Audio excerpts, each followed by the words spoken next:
일생 동안 당신이 반드시 읽어야 할 100권의 책 일당백.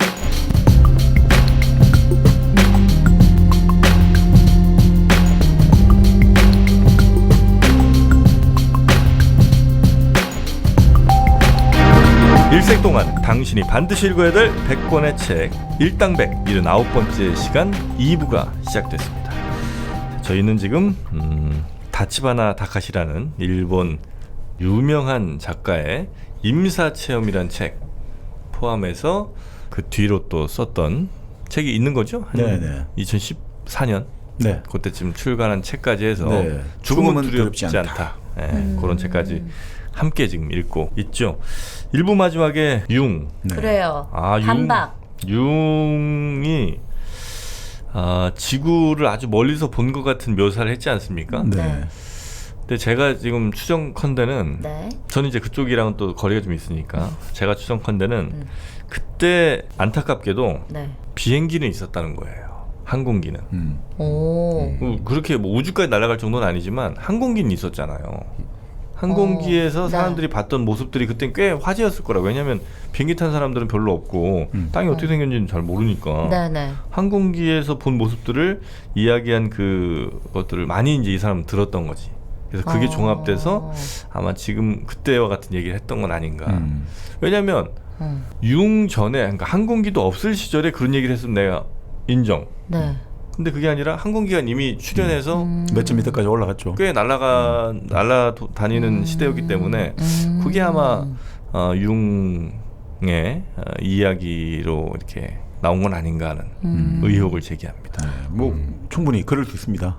근데 이 사람은 네. 어쨌든 정신 분석가인데 자기도 그렇게 얘기하고 싶진 않았겠지. 그러니까 임사체험 사후세계가 있다라고 그걸 인정하고 싶지 않았을 테지만 자기가 정말 경험을 했으니까 그렇게 얘기한 거 아닐까요? 그렇죠. 그러니까 아니 환각으로 또 놀랐어요. 건터요. 내 이렇게 이연타. 와. 그러네. 그렇죠. 환각으로 이제 설명을 했죠. 그러니까 융은 환각으로 설명했고. 융은 환각으로 했어요? 네, 네. 그리고 지금 뭐 말씀하신 충분한 그 문제의식은 임사체험이 맞는데, 아니라고. 네. 자기는 이제 환각으로 자기를 규정을 했는데, 그래요? 근데 이제 우리가 후세에서 해석하자면 이건 임사체험으로 볼 수 있다라고 보는 거죠. 근데 실제로 융 같은 경우는 근데 이제 그런 내용 지금 정민님 말씀처럼 그런 내용을 이야기는 해요. 자기가 그 우주 공간에 들어갔는데 어떤 예배당 같은 데 들어갔다 이거죠. 예배당까지 갔어요? 네, 예배당이 나오더라 이거지. 근데 야, 씨. 모든 게 다 떨어져 나가고 자기 관련해서 내가 목표했던 거, 희망했던 거, 내가 뭐 생각했던 이런 내가 갖고 있던 모든 게 다 떨어져 나가고 네. 남은 게 뭐냐면 내가 경험했고 그리고 내가 행동했고 내 주위에 일어났던 이런 사건들의 총체라고 해야 되나? 사건들, 경험들이 다발로 내 주변을 휩싸이는 느낌이 있잖아요. 내가 그 경험과 사건의 연속에 그 다발체에 자기가 휩싸이는 느낌이 들면서 네. 최후까지 남는 것은 내 자신의 역사, 내가 성취했던 모든 것이 내 최후에 남아있지 나머지 것들은 다 사라지는 경험, 이런 경험을 했다. 이렇게 말이 해요. 돈이나 뭐 물질 그렇죠, 이런 그렇죠. 게 아니고 모든 게 그냥 아니고. 이렇게 주마등처럼 스쳐 맞습니다. 지나가는 그렇죠. 그런 게 한꺼번에 다가왔다는 거군요.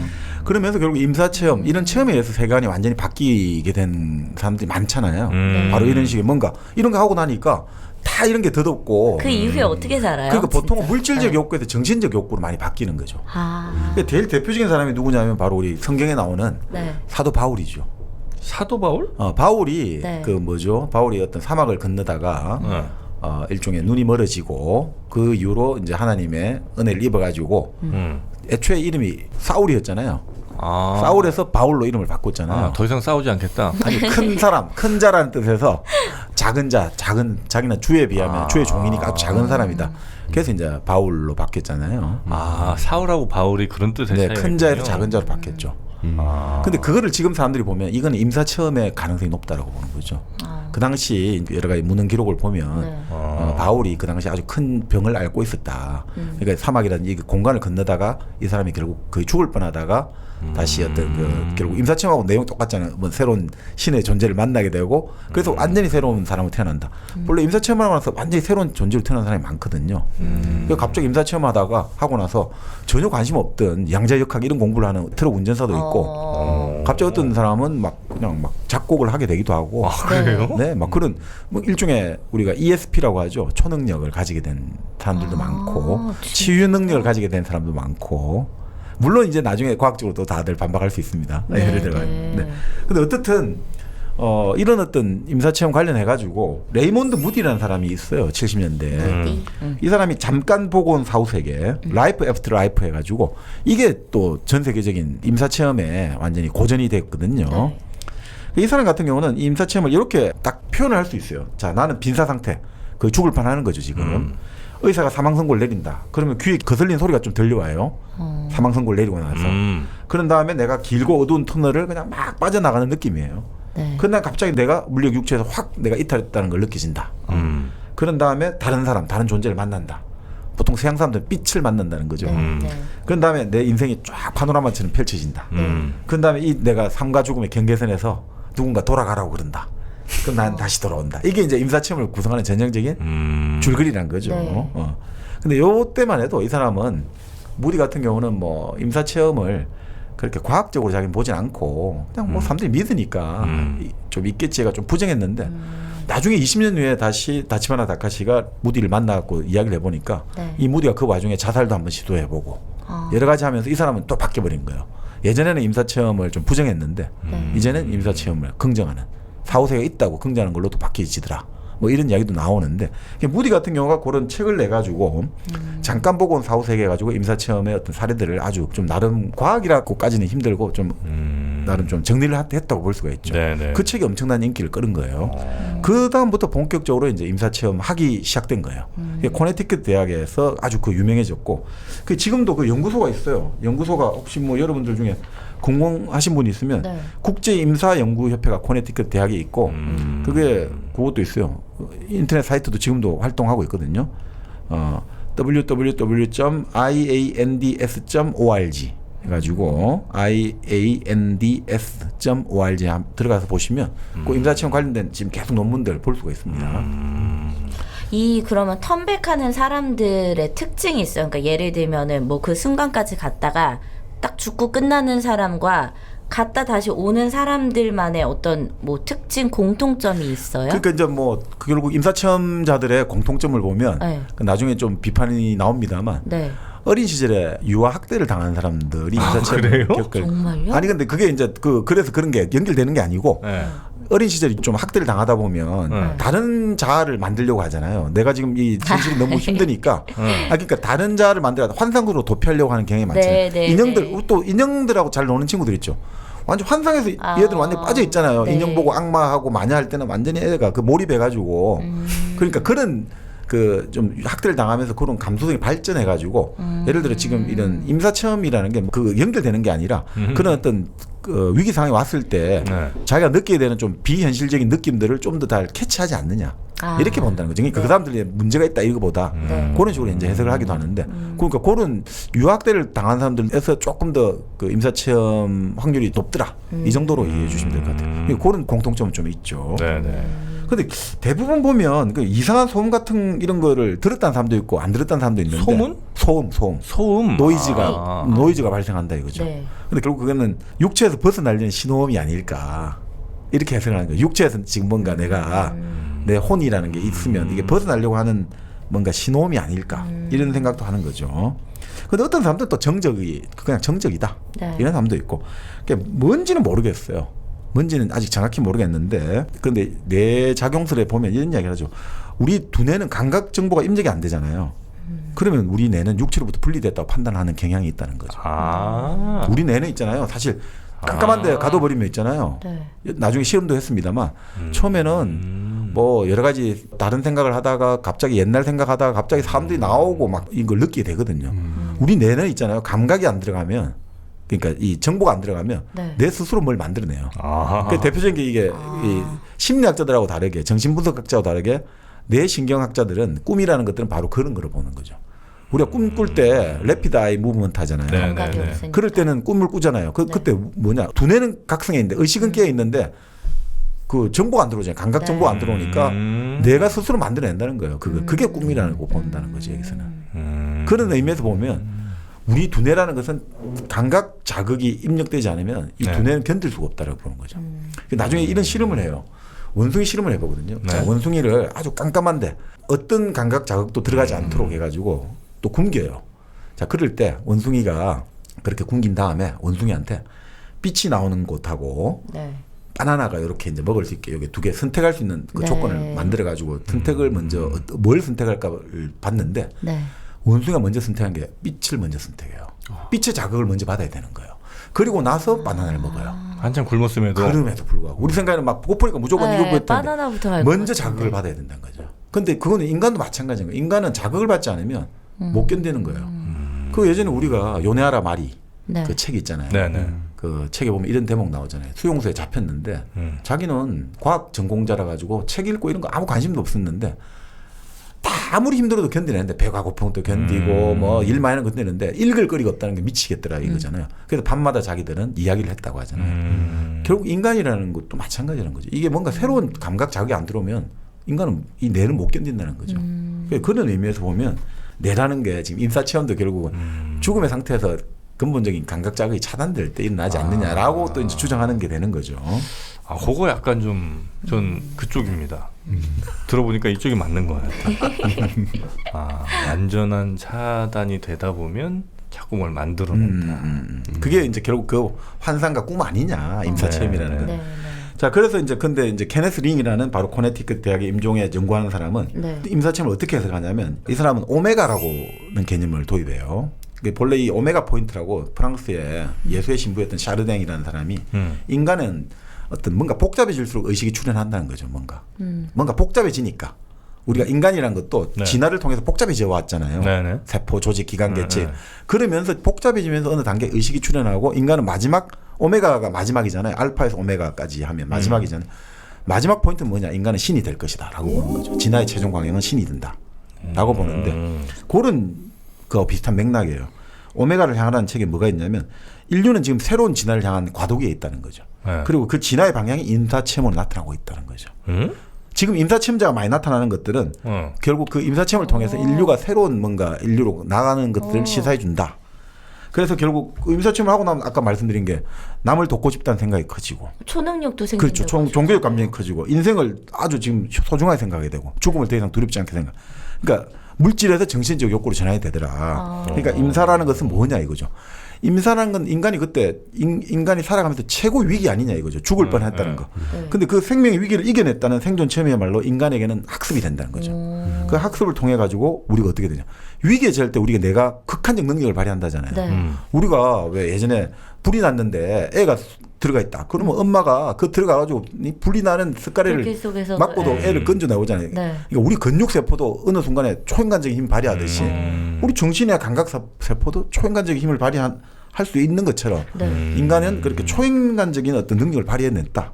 그래서 그게 결국은 우리 두뇌의 새로운 가능성을 열어주게 되고 이런 긍정적인 변화가 축적된 게 결국 진화로 나타난다. 네. 이래 본다는 거죠, 이 사람은. 그 재미있는 게 그 우리가 근데 이건 또 내내 현상에 지지해주는 설도 되는데 네. 임사체험 할 때 보면 척두엽이 좀 부풀어 오른다는 거예요. 임사체험. 네, 우리 바로 이게 귀 쪽. 관자놀이 쪽. 예. 네. 척두엽. 우리 뇌 측면에 있는 거. 네. 그리고 이 연구실에 보면 척두엽을 자극하면 체이탈감을 느낀다는 거예요. 아, 그래요? 펜필드 실험이라고 와일드 펜필드라는 미국의 의사가 한 400명을 이제 이 사람은 뇌전증 간질 해보고 전문가예요. 싶다. 네. 대뇌 절개술을 하면서 전극을 꽂아놓고 부분 맞춤하면 되거든요. 네. 왜냐면 우리 뇌라는 것은 뇌는 별로 통증을 안 느껴요. 그 뇌는 통증 느끼는 그게 없어요. 뇌 세포 뇌 자체는. 자체는. 그러니까 우리 영화 있잖아요. 그 유명한 한니발 렉터 나오는 그 영화 있잖아요. 양들의 침묵 보면 네. 그 사람들 뇌를 잘라가 먹잖아요. 네. 근데 그 사람은 살아있는데 자기 뇌가 잘려줘도 고통 못 느끼잖아요. 네. 왜냐하면 뇌세포 자체는 고통이 없으니까. 우리가 뇌를 고통하는 거는 뇌를 자를 때 내막이나 이런 데가 자르니까 그건 고통이 느껴지는 거죠. 내막을 자를 때. 나머지 뇌 자체는 고통이 없죠. 네. 그 부분 마취를 할 수 있으니까 그거 하면서 계속해서 요거 자극해보면서 이 사람은 뭐가 돌아가신 엄마 아버지가 떠올라요. 갑자기 옛날 10년 전에 친구한테 돈 빌려줬던 기억이 나요. 뭐 이런 것들을 다 실험해가지고 각 뇌 부분이 무슨 작용을 하고 기능하는지를 네. 네. 한 거예요. 이 펜필드에 따르면. 그래서 결국 뭐냐면 전기 자극을 해보니까 척두엽에 실비우스 구라는 실비우스라는 고유명사 구는 도랑 같은 거죠. 네. 요 페인 부분을 자극하니까 임사체험이 일어난다는 거야. 그러니까 갑자기 이걸 딱 자극하니까 실비우스 구를 자극하니까 사람들이 환자가 하나님 나는 지금 육체를 버렸습니다. 그리고 나는 지금 사라집니다. 이런 식의 느낌을 가지는 거죠. 전형적인 그 느낌을 가지더라 이거죠. 그 뇌에 어떤 자극을 받느냐에 따라서 그러니까 임사체험을 했을 그렇죠. 수도 있다. 네. 그러니까 척두엽에 자극을 주니까 임사체험도 일어나고 과거 기억도 살아나고 인생이 파노라마처럼 펼쳐지는 거 있죠. 이런 것들이 다 나타나고 천국의 음악도 들리고 신도 만나고 죽은 사람도 만나고. 그럼 죽을 때쯤에 척두엽이 자극이 돼야 될 거 아니에요? 그럴 가능성이 있다는 거죠. 그런가 보네. 네. 왜냐하면 그런 사람들이 임사체험을 하나 보네. 이게 척두엽이라는 데가 우리가 보면 여러 가지 정보가 통합되거든요. 감각, 지각, 기억, 정서 이런 모든 중추와 연결되어 통합 주니까 조그만 충격들도 여러 가지 현상이 일어나지 않느냐. 그래서 어떤 사람은 신성체험이라는 것은 척두엽 신경세포의 비정상 방전에 일어나는 정신 발작이다. 이렇게까지 냉정하게 말하는 사람도 있죠. 이거는 정신 발작이다. 이건 좀 과학적으로 봤을 때 어쨌든 설득력이 있으니까 실험을 해서 실제로 그 현상이 일어난 거니까. 그러니까 그래서 또 바로 그런 이제 척두엽 설에 의해서 네. 임사체험이 일어난다는 설도 있고 네. 또 켄터키 대학의 넬슨 교수라는 사람은 척두엽이 아니라 자기가 보기에는 인간이 죽음의 순간에 그 대뇌 변형계라고 짐승의 뇌라고 하는 부분이 있거든요. 인간의 뇌가 진화를 해왔는데 뭐 정서나 의욕, 기억에 관계되는 데가 대뇌 변형계라는 게 있어요. 그 변형계가 이제 백주몽을 꾸는 상태가 된다 이거죠. 백주몽, 네, 백일몽 백낮에 같은 거. 꾸는. 네. 네. 그때 신비 체험을 하는 거 아니냐. 우리 뇌에서 가장 진화 역사에 오래된 변형계 쪽에 뭔가 신비 체험을 자극하는 게 있다. 이런 결국 뇌하고 관련돼 있다는 거죠. 두뇌와. 네. 뭐 그런 식으로 이야기도 합니다. 지금. 그러니까 이게 척두엽인지 어쨌든 머리 옆쪽일 거 아니에요. 네. 그러면 옆으로 이렇게 자면 그게 임사체험이야. 그러니까 예를 들면 그냥 누워서 반듯하게 잘 때보다 옆으로 이렇게 머리를 대고 자면 꿈 같은 것도 좀 많이 꾸고 이럴 수도 있어서 또 우리가 책 볼 때도 이렇게 옆으로 누워서 보기도 하지 않습니까? 네. 책은 바로 봐야죠. 바로 봐야죠. 네. 어떻게 보면 좋을까요? 책은 독서대를 놓고 정면에서 바른 자세로 봐야 하죠. 그렇습니다. 우리 독서대 오랜만에 여러분께 또 인사드리죠. 과거 일당백 독서대였다가 네. 이제 온판 독서대. 온판 독서대로 원래 이름을 찾으셨습니다. 네.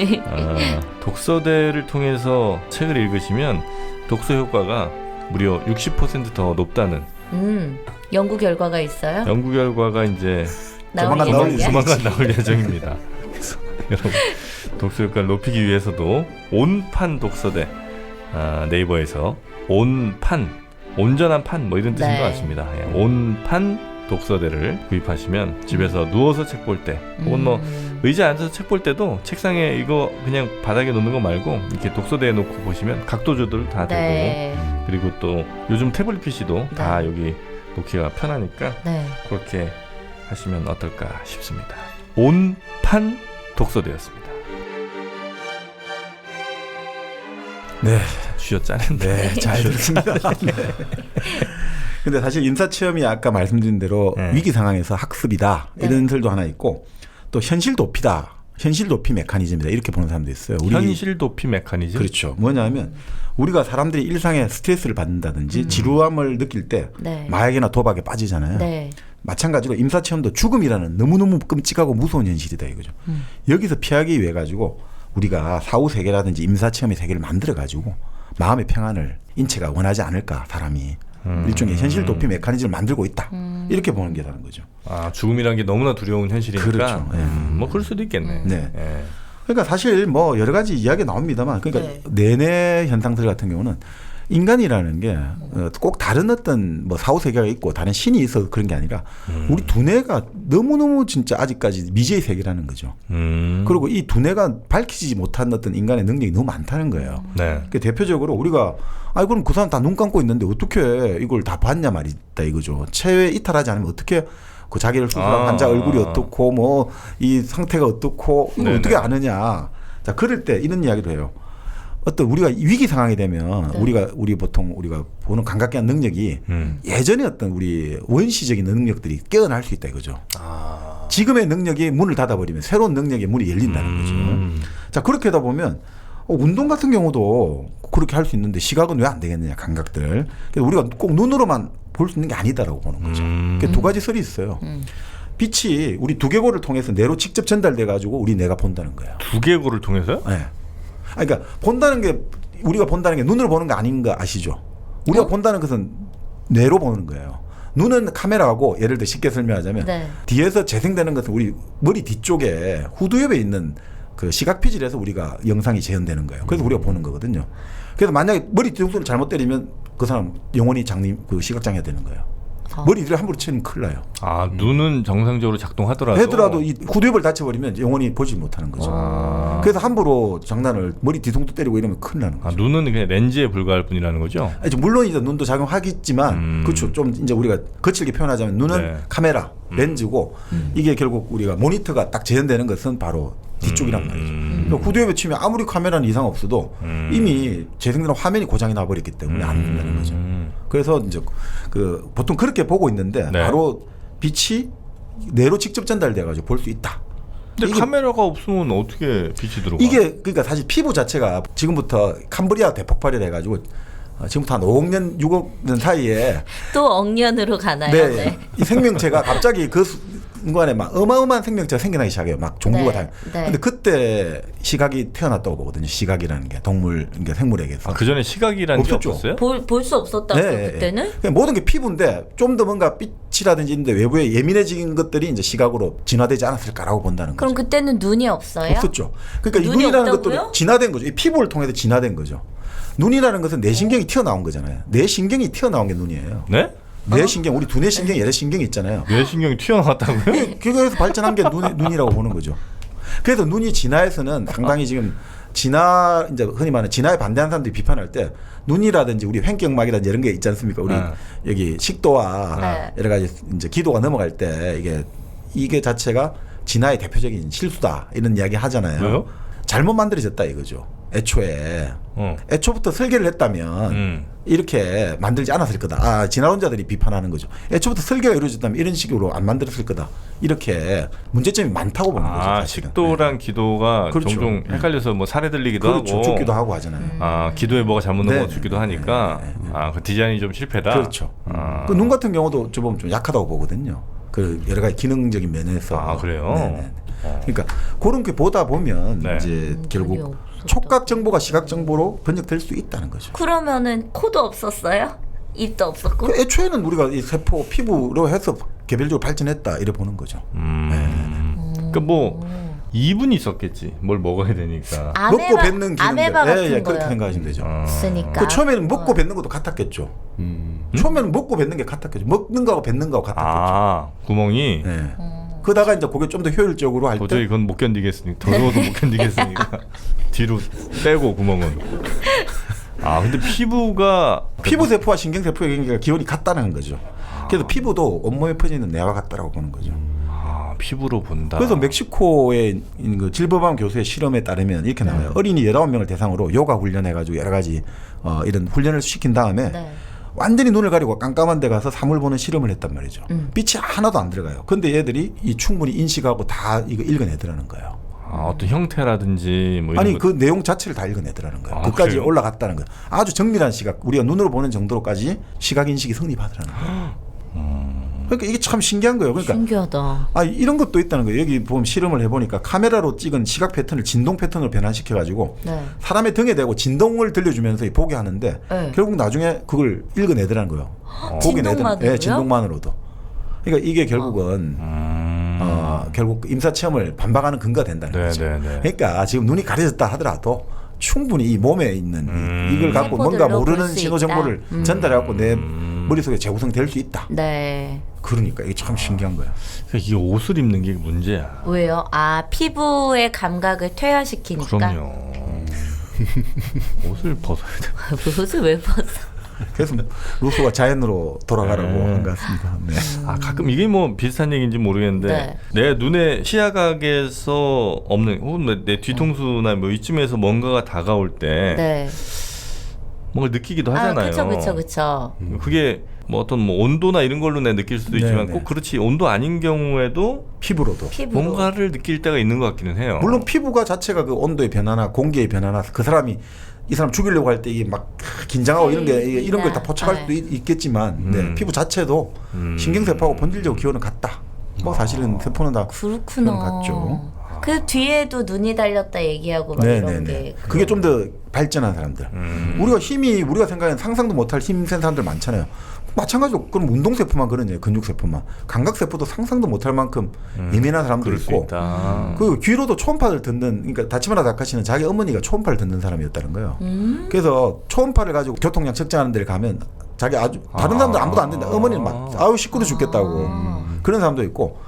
적외선 우리가 보는 눈을 보는 건 가시광선만 보잖아요. 파장, 가시광선 파장 보는 거고 나머지 적외선, 자외선 이런 것들 영역을 들어가면 또 다르게 보일 수 있는 거죠. 그렇지 않습니까? 그러니까 보인다는 것도 우리가 신기해. 가시광선에서만 보는 걸 가지고 파장을 우리는 그 가시광선 파장만 인식해 가지고 보는 거잖아요. 네네네. 나머지 이걸 다 본다면 다른 세상이 보이겠죠 지금. 그렇죠. 다른 세상은 네. 보이겠죠. 그러니까. 그래서 지금 우리 정민이가 또 다른 세상을 또 만나고 있지 않습니까? 뭐야? 지식의 세계? 아니 그 일반적인 그 식사의 세계가 아닌 선식의 세계를 만났잖아요. 그렇죠. 네. 뿌리마켓의 선식 광고 듣고 오겠습니다. 305호에 사시는 김희영 씨의 고민. 딸, 아침은 먹고 가야지. 안 돼요! 학교 늦어요! 어디 간단하고 건강한 아침밥 없나? 1201호에 사시는 박희선 씨의 고민. 다이어트 중인데 식단이 걱정이네. 어디 칼로리 낮고 맛있는 다이어트 음식 없나? 806호에 사시는 이미순 할머님의 고민. 어디 약 말고 건강에 좋은 음식 없나? 있습니다. 곡물 담은 선식 뿌리마켓이요. 포털 검색창에 뿌리마켓을 검색해보세요. 곡물 담은 선식은 45가지의 곡물, 야채, 과일, 수산물을 넣어 만들어 건강에 좋고 바쁜 직장인, 학생, 다이어트가 필요한 분 식사 대용으로 드실 수 있어 좋고 아이들과 어르신들의 간식으로 드실 수 있어 좋습니다. 포털 검색창에 뿌리마켓을 검색하세요. 네, 뿌리마켓이 선보인 다양한 선식들. 선식이라는 것 자체가 이제 다양한 여러 곡물들을 이제 갈아서 네. 우리가 편하게 섭취할 수 있도록 도와주는 거 아니겠습니까? 네. 사실 뭐 우리 보통 뭐 식당에서 먹거나 집에서 먹거나 하다 보면 쌀이랑 잘해봐야 콩 몇 개 그렇죠. 이거밖에 못 먹어요. 네, 전 진짜 매번 쌀만 먹었던 것 같아요. 네. 근데 이 뿌리 마켓의 선식에는 콩도 여러 종류, 깨, 잣 등등해서 굉장히 다양한 곡류와 또 채소까지 여기 딱 갈아 넣었다는 거 아닙니까? 네. 예. 30여 선식, 가지가 네. 들어간다고. 선식 맛이 일단 없어서 저는 잘 안 먹었었는데 이거는 진짜 맛있어요. 설탕을 많이 넣었으니까. 설탕 안 넣었어. 아닙니다, 여러분. 네. 선식 자체가 아주 그 고소하고 네. 담백한 맛이 있다는 거. 우유에 타 드십니까? 어떻게 드세요? 우유에 타 우유에. 마셔요. 네. 물에 타 드시는 분 계셨어요 혹시? 저는 이제 가끔 우유를 좀 싫어해서 그래요? 물에 타 먹어도 맛있어요. 오. 미숫가루처럼. 네, 그리고 조금 더 단 거 좋아하시면 꿀 타가지고 이런 먹어도 좋더라고요. 네. 현미선식 같은 경우에는 좀 꿀을 타서 먹으면 좀 괜찮더라고요. 자, 이 뿌리마켓의 선식들 드시고 신선되시기 바라겠습니다. 이어나갈까요? 네. 네. 그러니까 아까 말씀드린 대로 색깔을 듣는 사람도 있단 말이죠. 색청이라고. 색깔에서 소리가 들리는 사람도 있고 또 문자에서 색깔을 보는 사람도 있어요.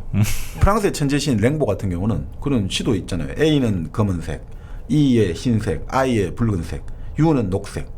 이 소리나 숫자를 들으면 색깔이 보이는 거죠. 그 우리가 말하는 공감각적 능력을 가졌다. 복합 감각의 소유자들. 참 이게 사람의 어떤 감각 능력도 정말 우리가 천차만별이네. 참 천차만별이에요. 그러니까 대표적으로 뭐 이런 사람도 있죠. 그러니까 이 체험을 하고 나서 이 임사체험자가 초능력 생긴다 이런 이야기했는데 어떤 사람들은 이게 초능력 있다고 믿는 마음이 생긴 거 아니냐. 자기에게 초능력이 있다고. 그러니까 이게 초능력이 아니라 본래 이런 어떤 능력들이 좀 더 발현될 수도 있고, 네네. 그죠? 그리고 뭐 어떤 사람이 우리가 예전에 플라시보 효과도 배웠지 않습니까? 내가 믿는다고 믿으면 더 생기듯이. 그런 거 아니냐. 근데 또 임사체험을 일으키고 나서 내가 좀 이상이 일어났으니까 자기 생각에는 남들이 보기에는 현실적인 현상을 자기 생각에는 이건 초현실적 현상이야. 이렇게 또 생각하니까 나는 지금 초능력이 생겼다라고 하지 않을까 뭐 이런 해석도 있습니다만 뭐 어떻든 이런 사람들이 있는 것 같아요. 폴이나 빛 등의 임사체험을 하고 나서 예민해지는 사람들이 많이 생겼다. 네. 근데 애초부터 전기에 대한 감수성이 높은 사람이 있대요. 전기. 전기 찌릿찌릿 전기요? 네, 그렇죠. 우리 정전기 높은 사람 있잖아요. 네. 뭐 겨울 문을 열려고 하다가 옷을 입을 때 정전기 잘 있는데. 네, 네. 네. 근데 이게 그 정도가 아니라 정말 어떤 사람은 병원만 가면 검사실 기기하고 수술실 그 엑스레이 다 고장난 사람도 있고. 아 그래 막 세상에 이런 일이 보면은 이런 사람들 그래? 나오고서 네, 네, 본 적 있어요. 전기가 안 통하는 사람. 그렇죠. 그러니까 이게 전기 감수성이 아주 높은 사람. 전구를 문지르면 불이 들어오는 사람들. 네. 그런데 이런 사람들이 대부분이 여성이 80%래요.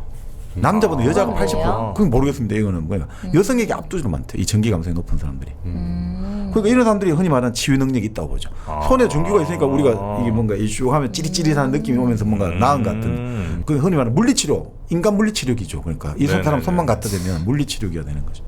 그러니까 이런 것들이 또 뭐 발현되지 않았나. 전기 감성이 좀 더 고조됐다. 임사체험을 전기 하면. 감수성. 젠더 감수성에 그게 있긴 한데 전기 감수성 감수성. 오랜만이네. 자 그러면서 뭐 나중에는 이제 좀 더 이건 너무 길어지니까 군다리니 해가지고 인도에서 말하는 우주의 근원적인 에너지들이 인간에게 갇힌 게 군다리니인데 네. 그게 이제 임사 체험을 하고 나서 뭐 각성이 돼가지고 이게 사람이 우주와 열린다 이런데 그건 뭐 너무 좀 많이 나가는 것 같고요. 네네. 자 어떻든 뭐 우리가 지금 보면 이런 여러 가지 보면 우리가 경락이라는 게 있다잖아요. 한 방에 네네. 기가 눈에 보이잖아요. 기가 흘러다닌다. 음. 근데 이게 이 책을 보면 충분히 설명이 가능하다는 거예요. 뭐냐니까 우리 피부에 표피가 있고 진피가 있잖아요. 네. 네. 근데 피부의 진피층 가운데 간질액이라는 게 있대요. 간질액. 네. 간질액. 무슨 말이냐면 몸이 세포로 구성되어 있잖아요. 그럼 세포가 바깥에 체액이 있을 거 아니에요. 그 체액을 통해서 세포가 여기서 산소와 영양분을 공급받고 또 지 노폐물을 버릴 거 아니에요. 그게 바로 간질액이라는 거예요. 간질액. 네. 그런데 그게 뭐 어느 정도였냐면 인간에게 60%가 체중의 60% 물이잖아요. 네. 그 물 중에서 3분의 2가 세포 안에 들어 있어요. 그 나머지가 이제 혈액의 형태로 또 우리가 전체 체중의 5%가 혈액이고 그다음 나머지 전체 체중의 15%가 간질액이라는 거죠. 아, 꽤 많네. 네네네. 그러니까 이 간질액이 흐르는 통로가 경락의 실체 아닌가라고 생각하는 사람도 많아요.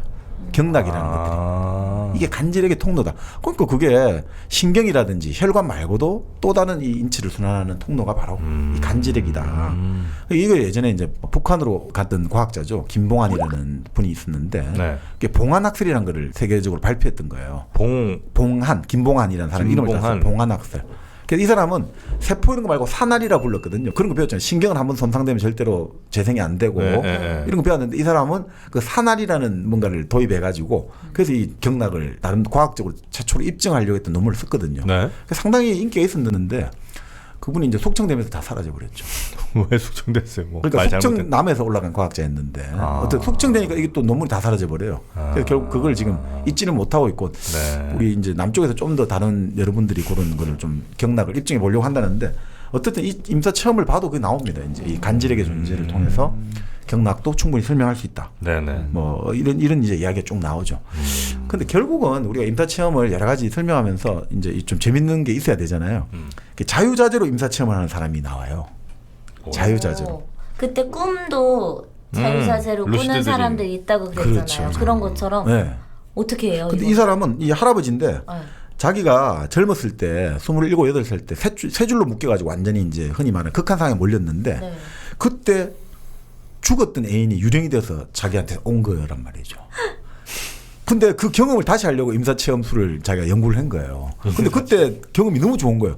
분명히 완전히 자기가 너무 확실했다. 살아있는 인간 그 자체였고 체온도 있었고 머리칼이 자기 뺨에 닿았고 너무 좋았다는 거죠. 그래서 그 죽은 애인을 만나고 싶어가지고 다시 한 포박도 해보니까 이게 잘 안 되고 호흡법을 개발한 거죠. 이게 일종의 요가 수련 비슷하게 된 거죠. 네. 바로 되는 게 아니고 먼저 단식을 해야 돼요. 네. 그래가지고- 극한 상황 가야지. 그러니까 이게 호흡을 느리게 훈련하는 거예요. 단식을 하면 우리 기초 대사량이 줄어들잖아요. 네. 네. 호흡이 늦어져요. 천천히 호흡이 되거든요. 그러면 어떻게 됩니까? 그만큼 신진대사가 기초대사량이 줄어들면 산소도 네네. 줄어드니까 그만큼 숨을 멈출 수 있는 네네. 그런 시간이 되는 거죠. 그러니까 이게 어느 순간 보면 요가 호흡자들처럼 거의 우리가 볼 때는 저 사람 호흡을 멎었다. 근데 그게 호흡을 멎은 상태에서도 있잖아요. 우리 이 폐포에서 미소호흡이 지속된대요. 네. 우리가 보기엔 저 사람은 지금 숨을 안 쉬지만 아주 적게 호흡이 지속되니까 살아갈 수 있는 거죠. 이 사람은. 그렇게 해가지고 이 와중에 자기가 이제 체험을 스스로 한 거예요. 모든 장기가 멈추고 심장만 움직이는데 태양보다 밝은 빛이 보이고 몸이 이제 나뉜다 이거죠. 한쪽 몸은 누워 있는데 한쪽 몸이 올라간다는 거죠. 그런 다음에 선녀도 보이는데 그 당시 유명했던 여배우가 나체로 탁 나타나더라고요. 그러니까 자기도 인정해 이거는 환각 상태다. 그런데 그렇게 밝은 빛이 멈추는 건 뭘까? 자기 생각에는 호흡을 멈추고 가사 상태로 들어가니까 이게 동공이 이제 그때 확대가 되잖아요. 그러니까 이게 무한한 밝은 빛이 들어온 거 아니냐. 그러니까 임사체험에서 밝은 빛이 보이는 게 그런 거 아니야. 동공이 이제 내 그게 안 되니까. 그리고 이제 아까 말한 터널로 들어가는 체험 있죠. 네. 이 혈류량이 줄어드니까 우리 뇌로 들어가는 혈액이 줄어들잖아요. 그러면 우리 뇌 아까 뭐라고 말씀 본다는 것은 후두엽에서 이제 보는 건데 뿔로 들어가는 혈액량이 줄어드니까 갑자기 터널처럼 쫙 좁아지는 거 아니냐 시야가. 이렇게도 해석하는 거죠. 혈류량이 줄어드니까 터널로 들어가듯이 갑자기 시야가 좁아 들어가는 거죠. 그러니까 결국 이 사람은 그럼에도 불구하고 어쨌든 육체적 쾌감이 느껴지다가 나중에는 완전히 뭔가 부처가 된 느낌. 신이 된 느낌이 가져지더라. 이런 이야기를 하는 거죠. 근데 인간이 사실은 있잖아요. 심장 박동이 정지되고 혈류가 정지되면 다 죽잖아요. 우리가. 그래도 심장 정지되면 몇 분 만에 안 되면 큰일 나잖아요. 근데 그 정말 이렇게 그 미소한 아까 말씀드린 아주 미소하게 이제 신진대사를 떨어뜨려 놓으면 30분을 정지해도 이제 사람 몸이 가능하다는 신진대사가 평소 뇌 손상도 없이. 그러니까요. 여기 지금. 평소 같으면 당연히 한 2, 3분 지나면 그렇죠. 큰 손상이 있어서 사망할 수도 있는데 평소에 이렇게 쭉 늘여놓으면 그러니까 신진대사량이 아주 저거 있잖아요. 그러면 일정한 미소혈류만 확보돼도 이 사람의 손상은 안 일어난다. 이렇게 이제 해석한다는 거죠. 그 사람은 몇 번 했어요? 근데 이게 최고 건강에 진짜 안 좋을 것 같은데. 그러니까 이게 위험하기도 해서 자기가 극강의 경험을 한 번 해봤고 나머지 뭐 육체적 쾌락을 느끼는 정도는 여러 번 경험해봤다 이렇게 나오는데 근데 이게 과학적으로 설명은 돼요. 그러니까 우리 혈관 내 아까 저산소 상태가 되면 그런 환각을 보듯이 그 마찬가지로 이산화탄소 농도도 과잉되면 환각을 보거든요. 그 라스코 동굴벽화 기록에 나온 거 보면요. 사람이 있잖아요. 누워있고 기절한 상태에 누워있고 막 발기가 돼 있어요. 이렉션이 돼 있어요. 그 실제로 그렇다고 하거든요. 그리고 그 동굴을 나중에 따져보니까 그 그림이 그려질 만한 이유가 있는 거예요. 왜요? 그 동굴의 이산화탄소 농도가 높아요. 그러니까 우리가 거기 들어가서 일 마시다 보면 우리 연탄가스 마시듯이 진짜. 네네네. 그렇게 되니까 이런 느낌 아닌가. 우리가 뭡니까 날숨을 숨 내뱉는 거를 멈추게 되면 이산화탄소 농도가 올라갈 거 아니에요. 혈중에. 숨을 내뱉는 걸 멈추게 되면. 네네네. 그러니까 그럴 때 몸에 마비 증상이 일어나고 빛을 보는 어떤 느낌이 난다는 거죠. 그리고 특히나 이런 생각을 해요. 우리가 몸의 육체 에너지 수준이 내려가잖아요. 위기 상황 맞아. 단식을 한다든지 큰 사건 사고를 당해가 지금 막 이럴 때 오히려 인간의 내적 생명력은 더 활기를 띈다는 거예요. 내가 살아야 된다 생각이 몸이 작용하는 건지. 우리 해강반조라는 예전에 불교 용어가 있잖아요. 죽기 직전에 갑자기 사람이 정신이 번쩍 들어가지고 막 선명하게 어떤 이야기를 하다가 갑자기 탁 사라진다. 이런 현상들이 있다는 거예요. 촛불이 마치 꺼지기 전에 한번 확 타오르다가 꺼지듯이. 그런 것들, 사람이랑 참 묘한 메커니즘을 갖고 있다. 이렇게 이제 보는 거죠. 자, 그래서 뭐 여러 가지 지금이 나오는데 이 다치바나 다카시는 기본적으로 내내 현상들에 좀 더 무게를 두고 있어요. 그래서 결국 이 사람은 뇌를 연구해 보면 된다 이거죠. 뇌라는 게 우리가 생각하는 컴퓨터라고 생각하잖아요. 이 사람 바이오 컴퓨터라고 봐요. 뇌는 전기 컴퓨터만 된 게 아니라 화학 물질들이 연결한다 이거죠. 우리 뇌가 뉴런이라고 신경세포가 쭉 연결됐다고 생각하잖아요. 자기들하고. 근데 뉴런과 뉴런 사이에는 시냅스라고 텀이 떨어져 있죠. 시냅스 텀새라고. 그럼 그거는 연결이 안 되잖아요. 그럼 어떻게 연결됩니까? 그때 이제 신경세포, 뉴런 사이에는 전기를 가지고 쭉 연결오다가 이 텀이 있을 때 연결할 때 어떻게 됩니까? 흔히 말하는 신경전달 물질이 작용을 하잖아요. 운하, 채널 하듯이 신경전달 물질이 이렇게 자극을 받아가지고 여기 밀려가지고 뭔가를 배출해내면 그럼 그게 이제 그 뭡니까? 일종의 운하를 타고 건너가지고 그쪽에 다른 거 뉴런에 열려있는 수용체라고 하죠. 그걸 받아들이는 거하고 탁 결합을 해가지고 그거를 이제 자극시키잖아요. 다른 신경. 그러니까 그런 식으로 연결이 된다 이거죠. 그러니까 전기로도 연결되고 화학물질로도 연결된다는 거죠. 그렇게 해서 결국 우리 인간의 뇌라는 것은 바이오 컴퓨터라는 거죠. 바이오 컴퓨터. 그러니까 이 바이오 컴퓨터인데 여기서 신경 전달 물질이 이게 있잖아요. 여러 가지 작용을 한다는 거죠. 우리가 흔히 말하는 엔돌핀 그리고 도파민 마약하고 이럴 때 참 기분 좋아지는 이유 바로 그런 거라 이거죠. 이 도파민이 극단적으로 분비되면 쾌감을 느끼잖아요. 쾌감을 넘어서서 황홀감을 느끼잖아요. 이런 것들 때문에 우리 뇌에서 느끼는 임사체험에서 편안함이라는 이런 것들이 바로 이럴 때 뇌에서 그런 신경 전달 물질이 대량으로 분비돼 가지고 이런 현상을 일으키지 않나라고 이제 본다는 거죠. 우리 정민현은 언제 가장 그 도파민 혹은 뭐 엔돌핀 분비가 좀 높습니까? 쇼핑할 때죠. 뭐 쇼핑할 때죠? 저는 옷도 그렇고 네. 네. 내가 평소에 갖고 싶었던 것도 그렇고 또 그리고 커피를 그렇습니다. 쇼핑할 때 1kg 커피를 쇼핑할 때 정민현은 강력한 도파민을 분비해내고 있습니다. 왜? 저 커피가 우리 집에 도착하면 그 상상만으로도 너무나 꿈결 같은 길을 걷는 그런 느낌인 거죠. 아. 꽃길을 걷고 터널을 빠져나가고 밝은 빛을 보는 그 느낌이 꼭 임사 체험만이 가능한 건 아닙니다. 그리고 커피를 마시면 일단 정신이 맑아지기 때문에 신경세포가 다 살아나는 느낌이에요. 각성작용이 있죠. 네. 네. 도파민이. 요즘에 황하나 뭐 황은아 갑자기 왜? 유천 네. 등등에서 마약 사건으로 들어가고 있는데 네. 만약에 1kg 커피를 먼저 알았다면 그 황홀함을 1kg 커피로 대신할 수 있지 않을까 하는 생각이 갑자기 또 듭니다.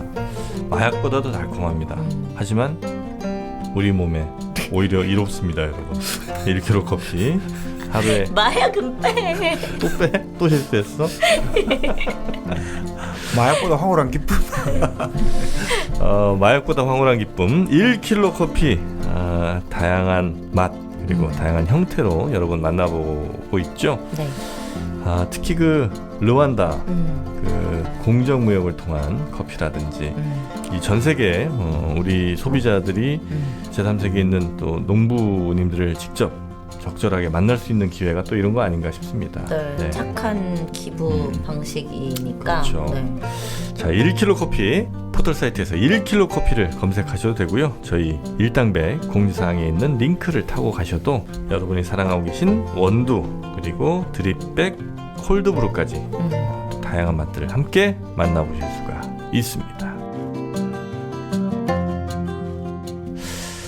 이번 주 광고 링크는 조금 제 시냅스가 좀 부족했던 것 같아요. 신경 전달 물질을 커피를 좀 마셔요 오늘. 오늘 조금 컨디션이 다음 주가 있으니까요. 네네. 네.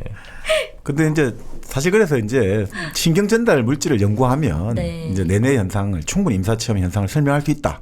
이렇게 보지만 그걸 찾아내기가 너무 힘들어요. 그렇겠죠. 동물 실험을 해야 되는데 그게 뭐 100만 분의 1g, 10억 분의 1g. 그래서 어떤 학자는 그걸 찾아내려고 평생 20년간 양 500만 마리의 뇌를 갈아 얻겠다. 아우. 일단 뇌를 갈아 얻겨야 되잖아요. 그러니까 보통 새로운 물질을 발견하려면 3만에서 5만 마리의 돼지나 양의 뇌를 갈아 얻겨야 된대요. 그래갖고 원심 분리같이 돌려가지고 뭐 찾아내나 봐요. 아. 근데 요즘은 이제 그렇게는 안 하고 이제 전극을 해가지고 하는데. 자, 근데 결국 75년에 이제 우리 흔히 말하는 엔돌핀이 발견된 거죠. 우리가 내내 마약 물질이라고 하잖아요. 네네네. 그 엔돌핀이 그 결국 발견되면서 다 설명되는 거죠. 지금까지 마취 없이 어떻게 침으로 수술하냐. 알고 보니까 침이 자극하는 부분이 몸속에 엔돌핀을 분비시킨다는 거죠. 침으로 우리가 여기를 딱 누르면 엔돌핀이 나오니까 고통을 억제해 주니까 마취제를 안 써도 수술을 할 수 있는 거죠. 침? 네, 침. 우리 한방침. 아픈데요 맞을 때? 맞을 땐 아픈데 네. 맞고 나서 통증을 못 느낄 수가 있다는 거예요. 그 마취 주사 맞을 때도 마취 주사 맞을 때 그렇죠. 마취 주사 따끔하죠. 마취. 아프지만 그렇죠. 그 다음에는 안 아프잖아. 고통 없는 것처럼. 네. 침도 그런 게 있어요? 마취침이? 네. 그 중국 같은 경우 보면 뭐 마치 여기 침을 놓고 수술한 경우를 보여주잖아요. 그래요? 침을 놓고. 그리고 우리가 말하는 플라시보 효과도 엔돌핀 효과라는 거죠. 가짜 약을 주고 이제 네. 혈류량을 조사해 보니까 엔돌핀이 분비돼 있다는 거예요.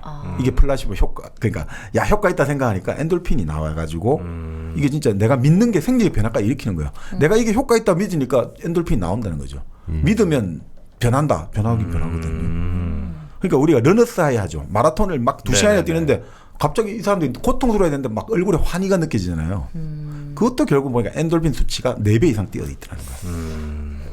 그러니까 그러면 결국 이해가 다 되는 거예요. 종교적으로 고행하는 분들 있잖아요. 내 몸에 채찍을 두드리고 막 그런 사람들 있잖아요. 그리고 막 자해를 하고 거기도 결국 엔돌핀의 효과 아니냐. 종교적인 황홀감도. 그래서 이런 그 자료도 나온대요. 옛날 걸 조사해 보니까 일제시대, 일제강점기 일본 경찰서 기록이고 뭐 조선도 있었겠습니다만 영화 뭐였죠? 아가씨. 아니 아가씨 말고 그 밀정인가요? 밀정에 영상? 보면 나오잖아요. 네. 그 연계순이었나? 그 배우 연계순. 한지민이 잡혀가지고 막 화로를 그 뭡니까 이 불에 인두를 지져갖고 막 피부를 지지려고 하잖아요. 그런 식으로 손에다가 독립운동을 했던 사람들을 화로 벌겋게 불단 화로에 손을 집어넣게 한다는 거야.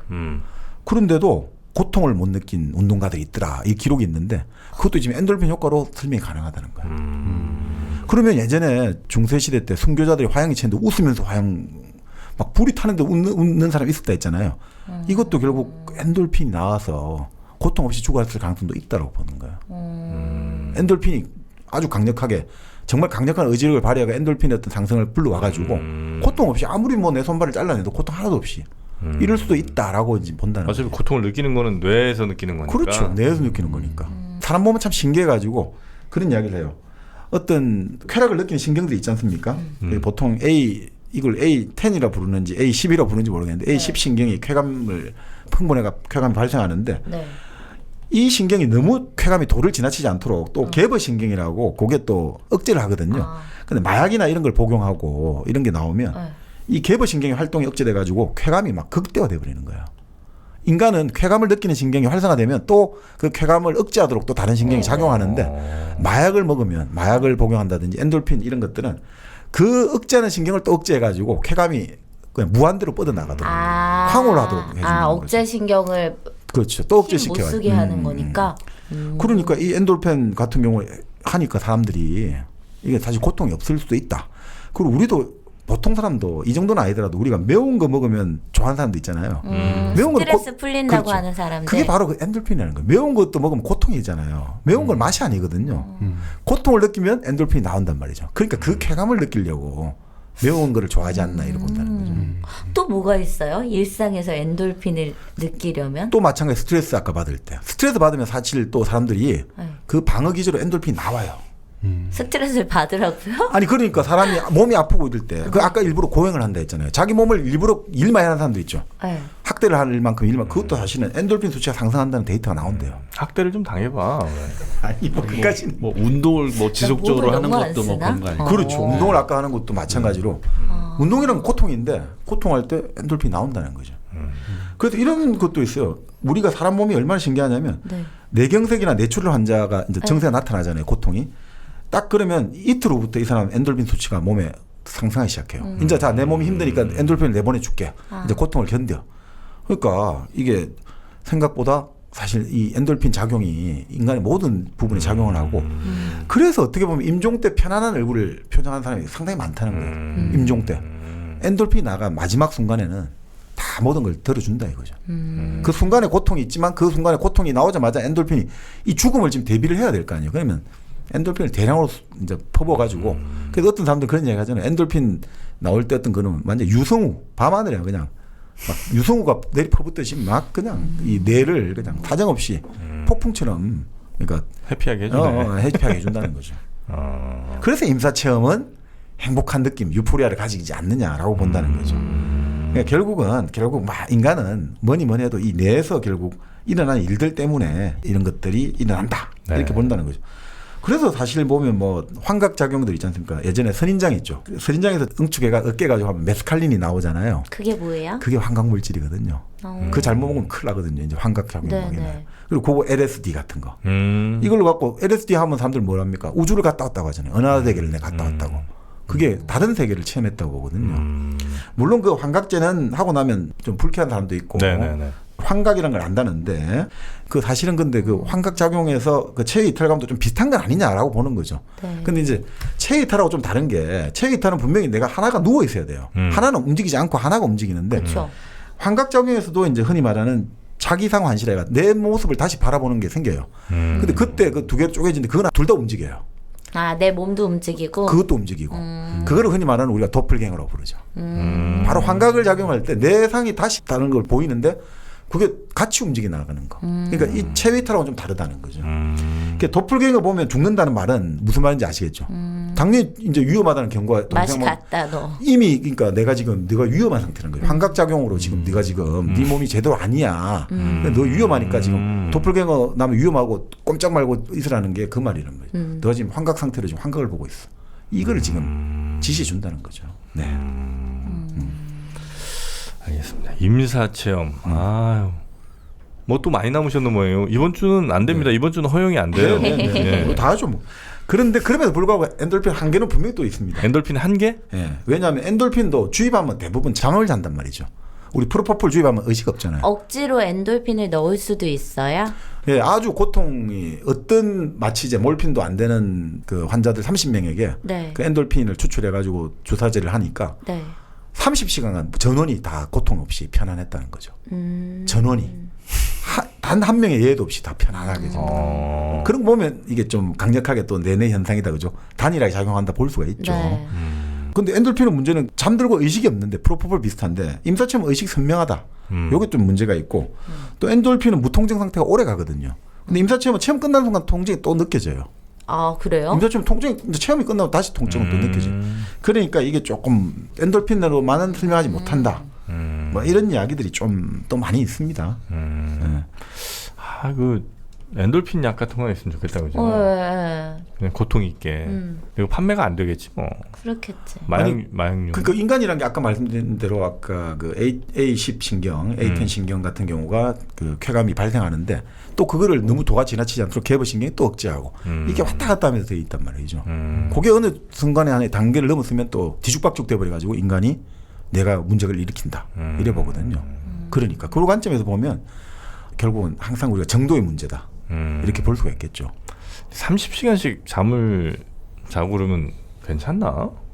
아니 왜냐하면 이건 도저히 너무너무 고통스러우니까. 아 그래요? 그러니까 예를 들어 지금 우리가 말기 아까 말씀드린 종말 치료에서 완화 의료가 왜 필요하냐면 지금 우리가 그때 그것도 이 의사 선생님한테 들은 이야기인데 몰핀이라는 거 있잖아요. 말기 네네네. 진통이 얼마나 심합니까? 그 뭐 정말 췌장암 환자분들이나 이런 분들은 너무너무 심해가지고 자면서도 그 고통으로 막 얼굴이 일그러지고 이런 걸 제가 봤는데 그럼 그런 사람들이 아니 고통 없는 치료가 제일 좋은 치료잖아요. 그렇죠. 근데 그게 우리 여러 가지 지금 의료법상 여러 가지 보험 어떤 체계상 건강보험 심사평가할 때 네. 여러 가지 이 체계에 한계가 있더라고요. 하루 일정량 이상을 뭐 여러 가지 이유가 있겠습니다. 그러니까 이 고통을 해방을 시켜줘야 되는데 고통이 해방이 안 된 채로 죽게 되는 경우가 많거든요.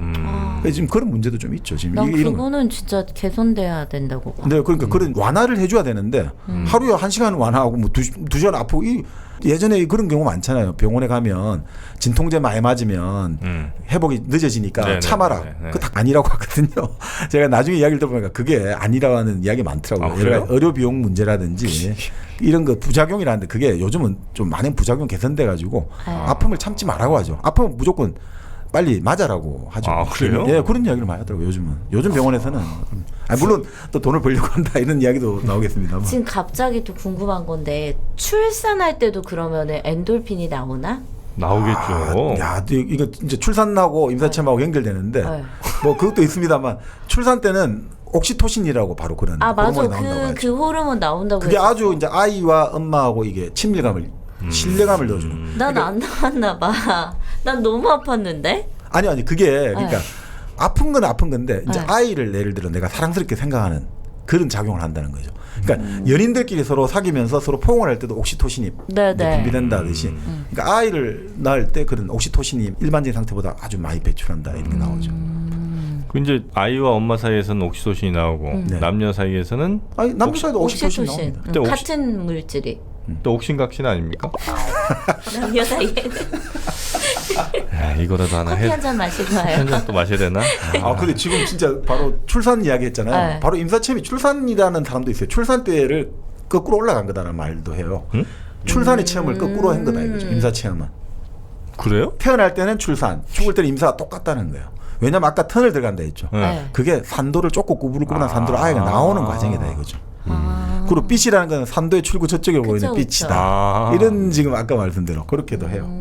물론 비판이 많습니다. 아이 그때 애가 어떻게 그 빛을 보냐 이거죠. 애 태어나는 거 보면 알잖아요. 애 태어날 때 이 밖을 볼 수가 없어요. 눈, 예, 애가 머리 먼저 나있는데 이 산도가 머리가 거기 나오잖아요. 이게 다치마나 닦아져 직접 자기 목격하고 이건 아니라고 썼던 이유가 자기 둘째 태어날 때 봤는데 애 머리가 산도에 찌부러질 만큼 단단히 쪼여졌다가 나왔다가 들어갔다 하면서 이 어마어마한 압력을 애가 받는다면 그 애가 머리가 쪼부러지잖아요. 네. 그만큼 이 질의 압력들이 애를 밀어내야 되니까 어마어마한 힘이 들어가는데 그렇게 빛을 볼 수가 없다 이거죠. 그러니까 이건 좀 아니다 이렇게 보는데 근데 이제 그렇게 이제 그 말씀하는 분도 많죠. 자 결국 뭐 이런 큐블러 로스라든지 무디 같은 경우 이런 여러 가지 이제 이야기들 많은데 네.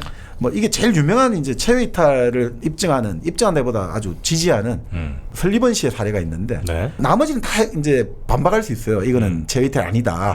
이건 네가 그때 들은 이야기 이제 머릿속으로 구성했다는데 이 설리번 씨 사례 같은 경우는 3년 전에 심근경색 발작을 일으켜서 심장 수술을 받았거든요. 네. 우리 예전에 영화 심장 수술해가 죽은 그 아버지가 죽고 아들하고 네. 그 우리 영화 다루지 않습니까? 정민의 영원한 이야기. 응? 정민요. 빨리 영원한 분명해. 이야기에서 다뤘다고 우리가? 그 심장 죽은 사람 있잖아요. 그 뭐였지? 저기 킬링디어? 킬링디어. 네. 그 킬링디어 첫 장면이 바로 심장 수술 다루고 있잖아요. 네. 그때 그 심장 수술할 때 그 심장 우리 봤잖아요. 네. 약간 회색빛이고 여기 이 사람은 아무것도 모르는 의학 지식이 없는 사람이에요. 네. 그래서 3년 전에 근데 자기가 그때 그 수술할 때 자기가 체외 이탈 해가지고 느꼈던 거를 사람들한테 말을 못 하는 거예요. 말하면 좀 미쳤다니까. 그래서 이 병원 다큐멘터리 팀하고 그리고 요 이제 당시 이제 미국에 가가지고 요 찾아가지고 한번 정언을 하고 3년 전 수술했던 의사하고 같이 맞춰봤거든요. 네. 둘은 전혀 수술하고 나서 그 이후로 본 적 한 번도 없어요. 자, 그래서 이 광경을 자기가 이제 묘사했어요. 자, 처음에 이 사람이 그런 거야. 아니, 나는 심장 수술하는데 다리를 수술해서 깜짝 놀랐다는 거예요. 잠깐만. 수술 중에 체외 이탈이 됐다고요? 그렇죠. 그러니까 이제 그거를 바로 임사체험을 했는데 네. 그걸 사람들한테 말하면 전부 다 미쳤다고 말하니까 말을 네, 못했단 네, 말이죠. 네. 근데 어떻게 연락이 돼가지고 자기가 한번 정언하고 싶다. 네, 네. 그러니까 그러면 그 3년 전 수술했던 의사를 데리고 와가지고 같이 한번 맞춰보는 거죠. 의사하고 이 사람은 전혀 3년간 한 번도 본 적이 없어요. 네. 수술실에서 본 적도 없죠. 뭐 수술 마취한 상태에 들어왔고 그다음 나가고 그렇죠. 한 번도 본 적이 없어요. 서로 이야기 나눈 적도 없어요. 자, 그런데 자기 이 사람 말한 거예요. 난 처음에 수술할 때 너무 놀랬다. 아니, 나는 심장 수술하는데 왜 내 다리 수술을 하고 있더라, 의사 둘이서. 맞거든요. 왜냐하면 심장 관동맥에 이 혈관을 우회로를 만들어야 되니까 다리 혈관을 잘라가지고 그 우회로 혈관을 써야 된단 말이죠. 그리고 자기가 너무 신기했는데, 이 사람 맞춰 의사가 깜짝 놀란 거예요. 맞다고. 그리고 이런 거는 전문적이 아니고 이 사람이 그 연구를 한 사람도 아니니까. 모르죠. 모르는. 네. 그 다음에, 내 눈을 왜 듣게 했는지 모르겠더라. 눈을 이렇게 완전히 다 가렸더라. 그러니까 그냥 이렇게 보통 천을 이 환자 얼굴 목 부분에 치는 거는 이해하는데 왜 눈까지 다 가려놨더라. 그러니까 그거는 혹시나 수술 중 각성이 될 수 있고 뭐 여러 가지 상황에서 하기 위해서 아예 우리 눈을 가려놓는다. 그것도 맞다. 그 다음에 이 사람이 또 이야기하는 게, 근데 의사가 장화를 신고 있더라, 의사들이. 그거는 진짜 어떻게 진짜 모르잖아요. 혹시나 정전기 같은 게 일어날까봐 예전에 의사들이 장화를 항상 신는데 뭐 지금 그게 없어도 관례대로 막 그냥 신는데요. 맞다. 그런 다음에 이 사람이 있잖아요. 주임 의사 이제 바로 이제 정말 메인 닥터죠. 이 의사가 버릇이 있거든요. 뭐냐면 이 의사 이제 버릇을 딱 하는 거야. 근데 의사 선생님은 손으로 뭘 만지고 지시를 안 하고 자꾸 양날개를 새가 퍼덕퍼덕 하듯이 양날개를 가지고 이렇게 하더라. 그러니까 이게 내 버릇이란 거예요. 자기가 수술 전에 항상 손을 살균하고 이러지만 또 다른 기계 묻었다가 살균균이 묻을까 봐 항상 자기가 팔꿈치적으로 팔꿈치를 움직이고 지시를 하는데 그걸 정확히 맞추더라는 거예요. 자기 버릇을. 그런 다음에 이 사람 또 재밌는 게 심장이 흰빛을 띤 자색이었잖아요. 딱 이 사람이 지적을 한 거예요. 나는 심장에 붉은 피가 있는 줄 알았더니 흰빛을 아니더라. 띠고 있어 깜짝 놀랐다. 그러니까 이 사람 맞다는 거야. 수술 중에는 심장에 혈액 공급이 안 되잖아요. 심장 수술할 때 인공 심폐장치에 우리 몸에 혈액을 굴려가 돌리니까 심장 혈액이 지금 안 통한 상태니까 흰빛을 띠니까 그것도 정확히 맞추는 거예요. 근데 유일하게 틀린 게 이 사람 말한 게 심장이 좀 유리 테이블 같은 데 놓여 있더라. 이런 이야기니까 의사는 그건 아니다. 심장은 그냥 거기 있는 거지. 유리 테이블 이런 데 놓아지진 않는다. 그게 유일하게 틀렸는데 나중에 그 방송을 보고 다른 의사가 전화가 걸려온 거죠. 그 유리 테이블이라는 건 무슨 말인지 알겠다고. 심장 온도를 내리기 위해서 수술 중에 심장 그 주변에 심근 장애라고 해요. 심장 근육 장애를 최소화하려고 심장 부근에 얼음을 채우는데 이거죠. 얼음을 채우는데 그걸 위에서 바라보면 마치 심장이 유리 테이블에 뭐가 놓여 있는 것처럼 이제 투명하게 그래 보일 거다. 그래서 이거는 체외 이탈 안 하고는 설명할 수 없다라고 해서 이게 체외 이탈설은 이 증거다라고 하는 거예요. 신기하네. 그리고 이거는 뭐로 설명하느냐? 설명이 잘 안 되는 거죠. 그런데 또 여기에 대해서도 반박이라보다 이렇게 이야기네요. 우리 수정구슬 있잖아요. 점칠 때 서양에서는 수정구슬 네네네. 백설공주가 거울 이렇게 하잖아요. 근데 본래 투명한 걸 바라보면 우리가 동양에서도 물을 바라본다든지 거울 바라보고 수정구슬, 유리구슬 바라보면 이 사람이 환각작용이 일어난대요. 밤에 한번 실험을 저도 한번 이거 듣고 한번 예전에 한번 해봤는데 양쪽 켜고 투명한 유리구슬 같은 데 바라보면 있잖아요. 갑자기 한 몇 분 지나면 뭔가 형상이 일그러지고 뭐가 나타나요. 네. 근데 그거를 이제 예전에는 이제 이게 마녀다 마법이다 했는데 요즘은 그 인간의 잠재의식 무의식이 드러난다고 보거든요.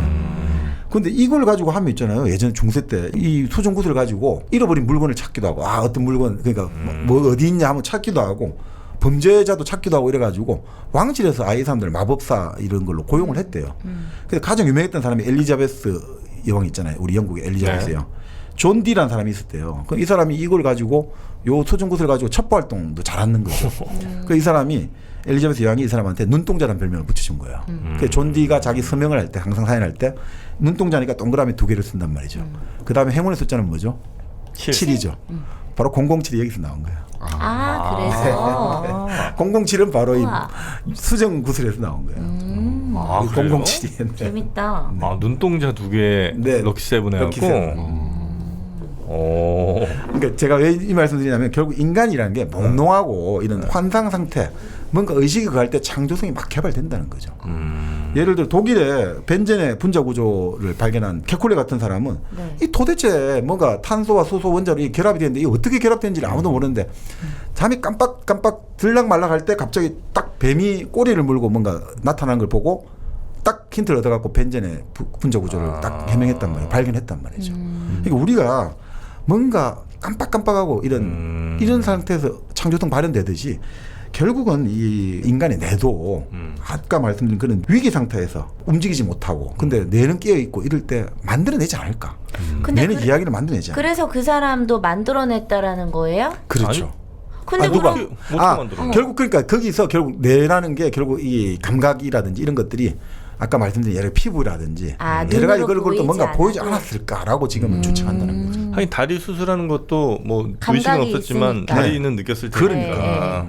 그러면 결국은 뇌신경과학자 입장에서는 꿈이라는 게 뭐 무의식에 억압되고 억압된 소원 이게 아니라 뇌가 데이터가 부족할 때 스스로 만들어갖고 뇌는 스토리텔러다 이거죠. 한마디로 자기 스스로 뭘 만들어낸다. 네네. 그러면 결국 뭐냐면 인간의 마음도 그렇지만 그런 이야기도 해요. 기계도 있잖아요. 로봇이라든지 인터넷 이런 것도 무생물도 결국 의식을 가질 수 있다고 보는 사람도 있어요. 뭔가 복잡해지고 이런 네트워크가 돼버리면 연결이 돼버리면 결국 뭔가 의식이 창출된다고 본다는 거죠. 그래. 위스콘신 대학의 토노니 교수가 이런 주장하는데 마음이나 의식도 그 인간도 결국 이 진화 과정 속에 복잡해지니까 뭔가 의식이 출현했다는 거죠. 이 사람은 재밌는 이야기예요. 그럼 의식이 뭐냐, 마음이 뭐냐? 잠들 때는 사라지고 깨어 있을 때는 있는 게 바로 뭐냐 이거죠. 그게 의식의 핵심인데, 그는 결국 정보와 정보 사이 연결이라는 거죠. 우리가 뭔가를 생각하고 연결할 때 이 뇌의 어떤 시냅스가 서로 막 연결되잖아요. 네. 그게 결국 마음이고 의식이다 이거죠. 연결된 것이다 이거죠. 연결된 것이 바로 어떻게 보면 의식의 핵심 아니냐 이거죠. 우리가 지금 생각하는 것들. 뭐 의식을 규정하는 그 말은 조금 어렵습니다. 연결이 곧 의식이다. 그러니까 결국 우리 뇌라는 것은 거미줄처럼 복잡한 네트워크 시스템이잖아요. 그러니까 어떤 걸 생각하고 자꾸 할 때 활성화돼가 뭐가 연결되고 만들어지고, 그러니까 정말 이 그물망처럼 계속해서 이 그물망이 복잡해질수록 의식은 커지고 선진화된다. 이렇게 본다는 거죠. 이제 요즘에 최근에 이론에서 보면. 네네네. 그러니까 결국은 죽어갈 때도 지혜 내에서는 요즘은 이제 그 세로토닌, 엔돌핀 말고 세로토닌이라는 게 대량 분비되는 현상도 확인했다는 거죠. 그러니까 결국은 신경 전달 물질이 장난 아닐까? 우리가 느끼는 여러 가지 이런 감각의 어떤 쾌락이나 이런 것들이. 그래서 인간이라는 것들은 생각보다 환각이나 체이탈은 빨리 느끼는 게 되는 거고, 산소 부족 상태라든지 이산화탄소 농도가 올라갈 때 이 뭔가 막 찌릿찌릿해진다는 거죠. 다치마다 닭까지도 그런 이야기를 직접 자기가 그 과호흡 상태를 인위적으로 만들어가지고 환각 상태 체험하는 법이 있어요. 체이탈을 느끼는. 네. 과호흡 상태를 만들어가지고 숨을 산소 농도를 줄이는 이렇게 그런 거야? 식으로 하든지 아니면 숨을 내뱉는 숨을 참든지 이렇게 하다 보면 어느 순간에 자기가 갑자기 뭔가가 나타나는데 큰 손이 자기를 어루만지드는 거예요. 근데 그 손이 첫 여자하고 데이트할 때 만지던 짜릿짜릿한 느낌들이 환상되는데 어느 순간에 막 이게 신이 나를 쓰다듬어 주는 느낌. 뭐 결국 그런 이야기를 많이 하는 거죠. 다치마나 다카시는 임사체험이라는 것은 죽음 직전에 아주 뇌가 쇠약해져 있잖아요. 그 쇠약해진 뇌가 마지막으로 꾸는 꿈이다. 이렇게 이제 본다는 거죠. 아니 그것도 죽으면 그만 아니냐. 근데 네. 생각을 하고 이랬다는 것은 뭔가 다른 세계가 있지 않느냐라고 하는데 이제 좀 그런 이제 우리 뇌과학자의 유명한 보르지긴 교수라고 몽골 출신 교수가 있는데 심정지를 일으켰어요. 지를 상대로. 근데 뇌파가 있잖아요. 심정지 이후에도 한 수십 초간에 걸쳐가 뇌파가 나와요. 뇌는 살아있다는 거죠.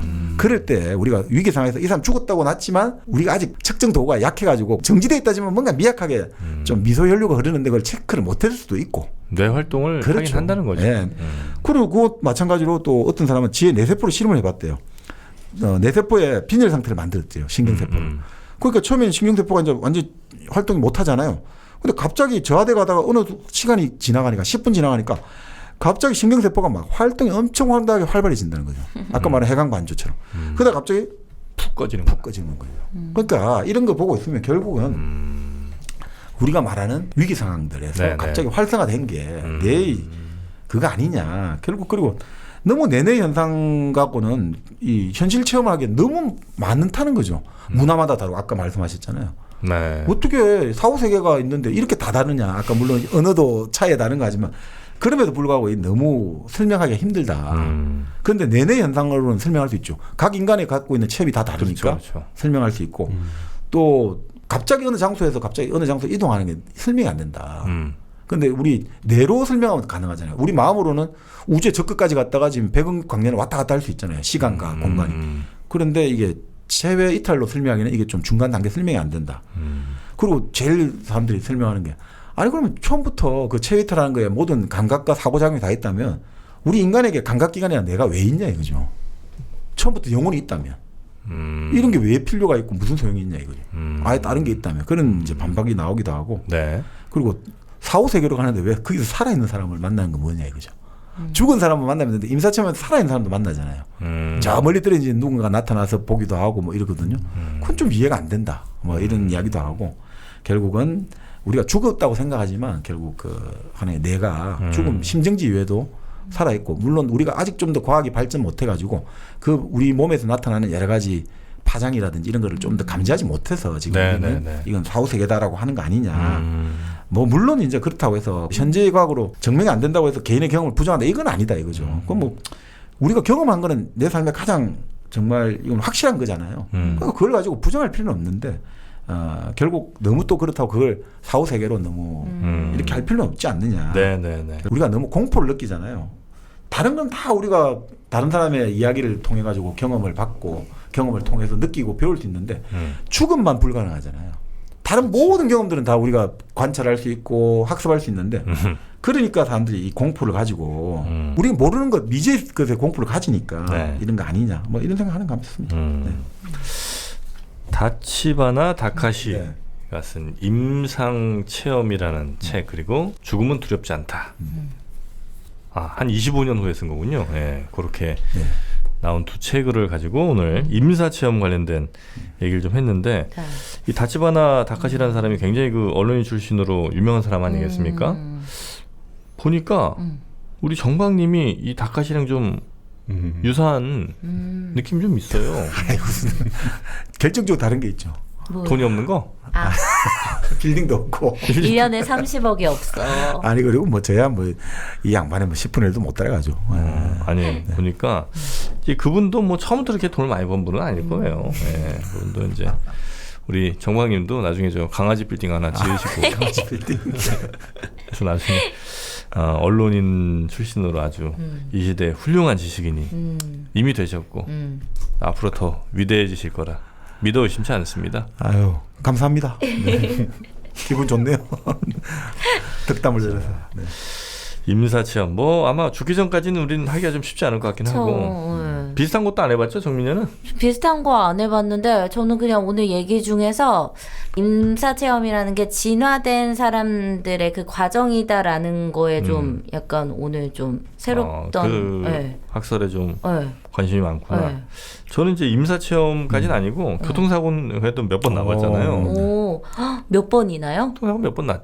그래서 특히 이제 예전에 오토바이 사고가 어이구. 20대 한 중후반쯤에 한 번 있었는데 그때 이제 아마도 제가 임사체험이랑은 제일 비슷한 근처까지 갔던 게 아닌가. 네. 어때요? 따뜻한 빛은 어림도 없었고요. 차가운 아스팔트였어. 아니 한여름인데 아스팔트는 뜨거웠어요. 그러니까 지옥 거의 불지옥에나 떨어졌지. 이건 아니고 이제 딱 그 교통사고 나는 순간 0.2초 3초 전쯤 그러니까 교통사고 날 것임을 이제 직감을 했어요. 네, 저도 그랬어요. 네, 먼저 얘기하세요. 그래서 이제 딱 사고가 피할 수 없는 상황이야. 이미 트럭은 내 바로 옆까지 왔고 나는 이제 부딪힌 다음에 이제 어떻게 될? 그 한 0.2, 3초 정도 되는 시간에 그때 이제 굉장히 많은 생각은 했어요. 그래요? 보통 우리가 이제 생각이라는 게 시간이 좀 필요한 일일 텐데 마치 그 2G 폰을 쓰다가 지금 막 4G 막 LTE를 네. 갑자기 쓰는 때 만약에 느낀다면 느끼는 것처럼 활성화가 확 그냥. 네, 그때 굉장히 액티베- 활성화됐다는 건 네, 그건 좀 동의합니다. 그래서 이제 그때 좀 여러 가지 생각이 병렬적으로 네. 한 번에 되게 많이 파노라마처럼 그냥 완전. 네, 그러니까 뭐 그때 뭐 어릴 때 생각부터 아 엄마한테 뭐라고 얘기를 해야 되나. 그다음에 뭐 그때 뭐 약속이 있었는데 아 이거 못 가네 큰일 났네 뭐 이런 생각 등등 하여튼 그 중요도 순으로 나열된 것도 아니고 하여튼 여러 가지 생각이 굉장히 동시에 0.23초 사이에 났고 딱 부딪혔잖아요. 네.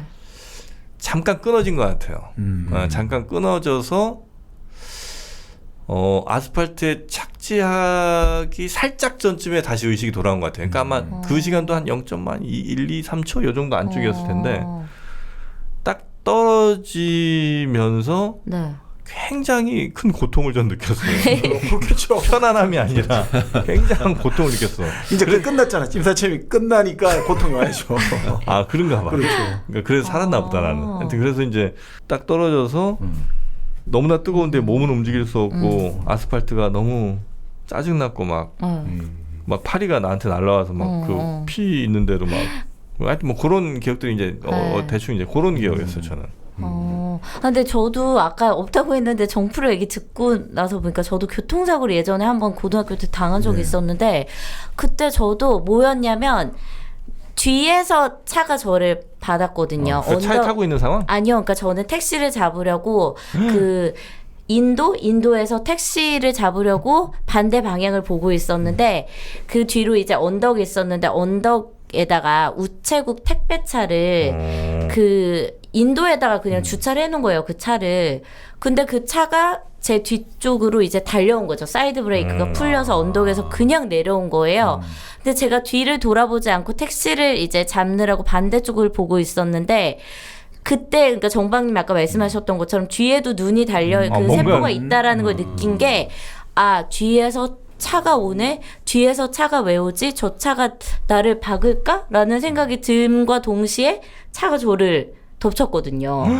그리고 그 당시에 저도 딱 그 생각이었어. 되게 짧은 시간 동안 아, 나 약속에 가야 되는데 나 지금 뭐지? 교통사고 당한 건가? 막 그런 생각들이 동시에 일어났던 것 같고 부딪히면서 부딪히기 직전 아니면 부딪힌 직후. 그건 사실 잘 기억이 잘 안 기억이 나요. 안 나? 기억은 안 나는데 저는 의식을 잃고 이런 건 아니었는데 그 순간적으로 그런 것도 있었어요.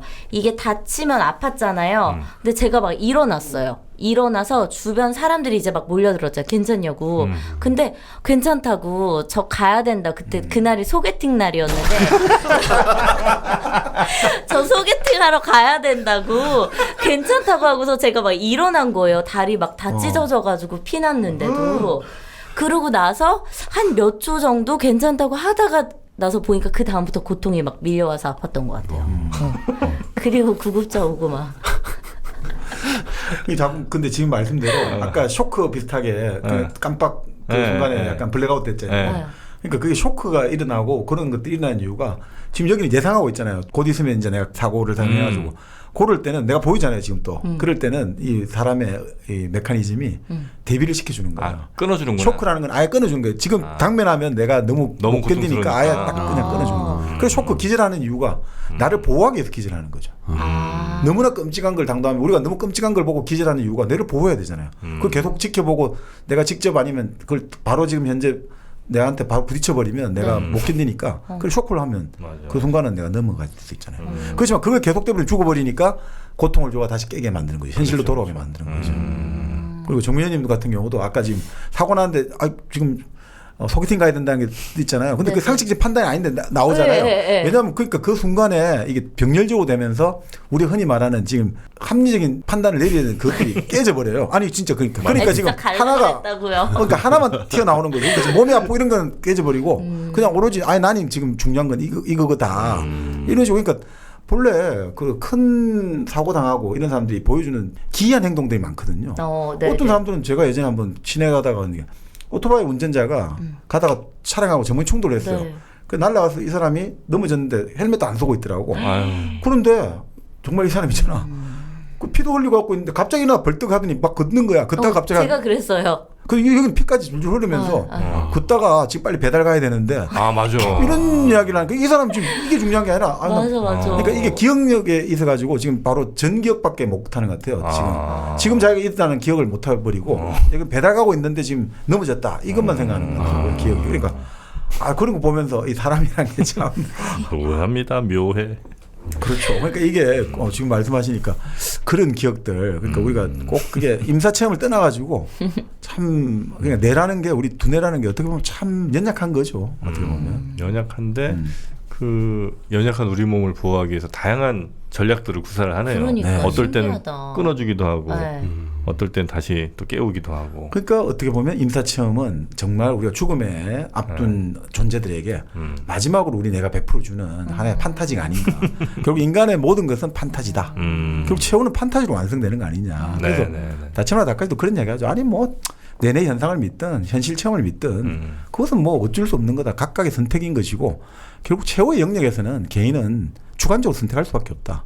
우리 칸트도 맨날 그런 이야기 하잖아요. 순수 이성 비판이다, 실천 이성 비판, 뭐 정말 인식이라든지 그리고 여러 가지 우리가 행동을 하고 윤리를 하지만 가장 중요한 마지막은 판단은 그냥 정말 주관적 영역이거든요. 판단력은 자기 주관인 거죠. 네, 알겠습니다. 임사체험이라는 책 오늘 저희가 함께 읽어봤고요. 그 같이 읽었던 책은 죽음은 두렵지 않다라는 책이었습니다. 역시 다치바나 다카시의 책. 저희 그 댓글 보다가 네. 참 감동적인 댓글 하나 봤습니다. 뭐요? 그 일당백 이제 다 따라잡았다면서 책 사진. 그러니까요. 와, 진짜 어마어마하시더라. 또 말할 수 없는 친목들이 대단하시죠. 네. 하여튼 그런 분들이 저희 일당백 늘 지켜주시고 오늘이 마지막인 것처럼 저는 언제 죽어도 그게 이상한 일이 아닌 것처럼 사셨으면 좋겠다는 말을 마지막으로 드리고 싶네요. 네. 그래서 제가 보험도 안 들잖아요. 그래 그렇네. 그 남은 가족들은 그거는 제가 책임질 바는 아닌 것 같습니다. 그 남은 사람들은 남은 사람들의 몫인 거지. 그래 맞아. 사실 보험은 본인을 위해서 드는 게 아니에요. 가족을 위해서 드는 거지. 아니야. 차라리 그 보험 들어갈 돈을 나는 오늘 쓴다는 거예요. 네. 가족을 위해서. 그리고 난 제일 어리석은 게 꼭 죽은 뒤에 누군가를 이렇게 책임지거나 혹은 뭐 그 돌보려는 그런 생각 하지 마시라는 겁니다. 그건 맞아. 그 남은 분들이 헤쳐나가야 될 몫인 거예요. 저 말씀하실 때 보면 그 서양의 영화의 장면 보는 것 같습니다. 아 그래요? 아니 미국 영화 같은데 보면 그 제가 예전에 제키라는 영화를 봤는데 거기 보면 대통령 부인이잖아요. 근데 지금 남편이 총을 맞고 이제 사망했단 말이죠. 근데 그 바로 남편 시신을 싣고 워싱턴 돌아오는 비행기에서 그 제크린 케네디가 겁을 내는 거예요. 지금 어떻게 해야 되나 내가 남편 죽었는데 이제 당장 살 집이 없다. 돈이 하나도 없다. 이렇게 막 이야기를 하더라고요. 근데 문제는 뭐냐면 그러니까 케네디도 신경 안 쓰게 한 나라의 대통령도 내가 일을 하는데 내가 죽으면 뭐 집을 줄 건지 뭐 내 자식이 어떻게 살 건지 부인이 어떻게 살 건지 이거 신경 안 쓰고 그냥 그러니까 부인이 돌아오는 비행기에서 나 어떻게 살아야 되지? 누가 이제 시댁에서 내한테 돈을 줄 거다 이제 끊어졌으니까 그건 관계가 없잖아요. 그러니까 어떻게 해야 되지? 나 당장 어떻게 살아야 돼? 진짜 그런 고민을 하고 있어요. 그 영화에서. 근데 나중에 새로운 남자 만나죠. 그러니까 돈 많은 할아버지한테 갈 수밖에 없어요. 원하지도 않게 갈 수밖에 없는 거예요. 왜냐하면 그걸 만족시킬 사람이 안 되잖아요. 물론 뭐 이 사람이 너무 무서워했죠. 미국에서 남편을 미국 정부 내 세력들이 남편을 죽였고 나도 다칠 수 있다. 뭐 그런 이야기도 많이 있습니다. 어떻든 네.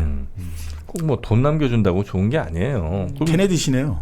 아니 그래서 예를 들면 그 상황이 아니면 오히려 더 일찍 다른 또 좋은 남자를 만날 수도 있잖아. 괜히 돈 남겼다가 이것 때문에 또 의리 지킨다고 못 만나면 어떡해. 의리가 아니라 오히려 또 나쁜 사기꾼들이 꼬일 수가 있어요. 그럴 수도 있어요. 네. 그러니까 자기한테 주어진 일만 충실히. 그럼 여기는 이런 주의시네요. 예전에 왜 광고 한번 났잖아요. 10억을 받았습니다 해가지고 보험회사 직원이 찾아오잖아요. 젊은 잘생긴 남자가 네. 그 부인한테 찾아오고 뭐 물 뿌리고 하는데 사람들이 보고 기분이 되게 안 좋았다잖아요. 맞아요. 왜 보험회사 젊은 남자가 여기 부인을 찾아오냐고 했는데 여기는 그러니까 그런 아니 좋은 사람 만나면 좋은데 그게 아니라 혹시나 사기꾼들이 또 꼬일 수 수도 있으니까. 있고. 뭐야. 어쨌든 하여튼 빨리 클로징해. 네, 남은 사람들의 몫으로 듣는 건 듣는 분들의 몫입니다. 네. 네, 저희는 뭐 만들 뿐이고 듣는 분들의 평가는 또 얼마든지 다양할 수 있으니까요. 네. 오늘도 하여튼 저희는 임사체험 재밌게 했던 것 같습니다. 그럼 저희는 다음 시간에 더 재밌는 책으로 여러분 또 찾아뵙도록 하겠습니다. 오늘도 함께해 주신 여러분 고맙습니다. 고맙습니다. 고맙습니다.